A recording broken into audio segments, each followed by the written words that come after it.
తెలంగాణ అసెంబ్లీలో పార్టీ ఫిరాయింపులపై తీవ్ర స్థాయిలో మాటల యుద్ధం జరిగింది. కాంగ్రెస్ నుంచి బీఆర్ఎస్ లోకి వచ్చిన సబితా ఇంద్రారెడ్డితో పార్టీ మారిన ఎమ్మెల్యేలపై అనర్హత వేటు వేయాలని గవర్నర్ కి ఫిర్యాదు చేయించారని మంత్రి సీతక్క ఎద్దేవా చేశారు. దీంతో వివాదం మొదలైంది. ఈ క్రమంలో సీఎం రేవంత్ కేటీఆర్ ని ఉద్దేశిస్తూ ఆయన వెనకాలన్న అక్కల మాటలు వింటే జూబ్లీ బస్టాండే దిక్కు అన్నారు. ఆ తర్వాత డిప్యూటీ సీఎం భట్టి కూడా సబితపై విమర్శలు చేశారు. పార్టీలో పదవులు అనుభవించి స్వలాభం కోసం బీఆర్ఎస్ లోకి వెళ్లారని, ఏం మొహం పెట్టుకొని సీఎం గురించి మాట్లాడుతున్నారని అన్నారు భట్టి.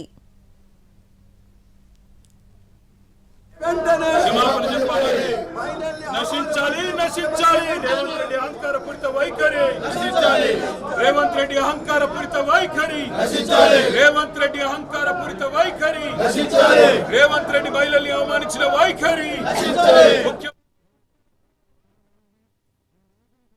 రామారావు గారు మేము కలిసి వస్తాం, ప్రభుత్వానికి సహకరిస్తాం అని పదే పదే చెప్తున్నాడు. నేను వారికి ఒకటే సూచన చేస్తున్నా, మీరు కలిసి వస్తారా లేదా అనేది, అన్నం ఉడికిందా లేదా అనేది ఒక మెతుకుని బట్టి చూస్తే తెలుస్తుంది. ప్రతిపక్ష నాయకుడు సభలకే రాడు, వీళ్ళు కలిసి వస్తారని చెప్తే నమ్మేది ఎవరు అధ్యక్ష? నేను అందుకే వారికి సూచన చేస్తున్నా, వెనకాల ఉండే అక్కలు ఇక్కడ ఉండి చెప్పే ఇక్కడ ముంచి అక్కడికి తేలినరు. ఆ అక్కల మాటలు విన్నాడు అనుకో జూబ్లీ బస్టాండ్లో కూర్చోవాల్సి వస్తుంది అధ్యక్ష. గౌరవ ముఖ్యమంత్రి గారు ముఖ్యమంత్రి అయిన తర్వాత కేసీఆర్ ఇంటి మీద వాళ్ళ కాకి నా ఇంటి మీద వాళ్ళతో కాల్ చేస్తాడు. ఎంతమంది ఉన్నారు అధ్యక్ష? ఇప్పుడు అక్కడ ఎందుకు చేర్చుకున్నారు అధ్యక్ష?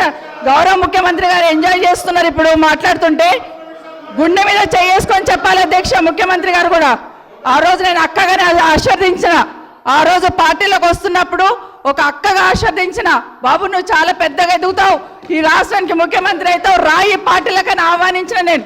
ఈరోజు మరి నన్నెందుకు కక్ష తీర్చుకుంటున్నాడు నాకు అర్థమైతలేదు. ప్రతిసారి ప్రతి అసెంబ్లీలో తమ్ముడిగా నన్ను పిలిచి మల్కాజ్గిరి పార్లమెంట్ లో ఎన్నికల్లో పోటీ చేయమని నన్ను ప్రోత్సహించి పార్టీ నన్ను ఎన్నికల్లో అభ్యర్థిగా నిర్ణయించిన తర్వాత కేసీఆర్ మాటలకు అధికారం కోసం కాంగ్రెస్ ను వదిలి టీఆర్ఎస్ పార్టీలో చేరి మంత్రి పదవి పొంది తమ్ముని మోసం చేసింది కాబట్టి ఈ రోజు నమ్మొద్దు అని కేటీఆర్ కి చెప్పిన అధ్యక్ష.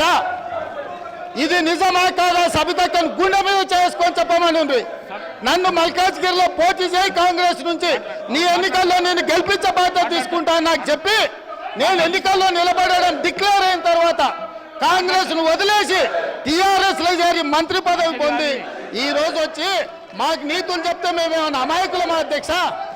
నీ అధికారం కోసం, మీ స్వార్థం కోసం కాంగ్రెస్ పార్టీ నిర్ణయం కాదు. ఈ రాష్ట్ర చరిత్రలో ఎవరిని చేయలేకుండా నన్ను సిఎల్పి లీడర్గా చేస్తే అది లేకుండా చేయటం కోసం వదిలిపెట్టి పోయి టీఆర్ఎస్ పార్టీలో చేరినటువంటి వారు ఇవాళ బాధపడుతూ మాట్లాడుతున్న, ఆవేదన చెందుతున్నా అంటే ఆవేదన చెందాల్సింది ఎవరు అధ్యక్ష?